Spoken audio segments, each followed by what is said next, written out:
Hey friends, my name is Evelyn Joy and welcome back to my channel. I just made this delicious meatloaf for my family. Here's how I made it. Hey friends, my name is Evelyn Joy and welcome back to my channel. I'm going to be making meatloaf today. Today I'm making meatloaf out of what I have on hand. So I'm going to be using some breadcrumbs, 1 egg, 1 pound of ground beef.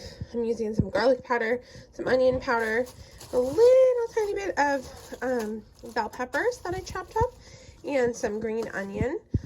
I'm going to mix it together. Let's go.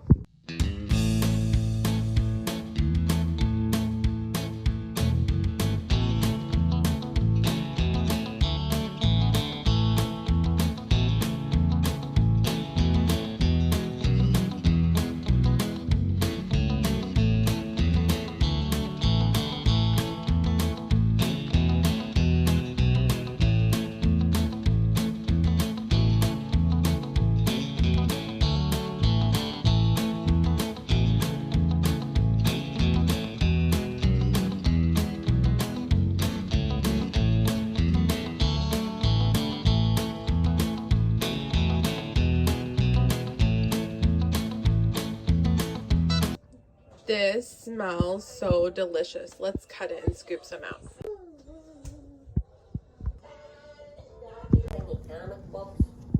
Who is it? He's the scarecrow. Hey, Maggie, is that I am stuck on a pole with I got this. Try the meat. Try it. Scarecrow, are you alright? Is it yummy? Is it super yummy? You like it? Thanks for watching and have a great day. Bye.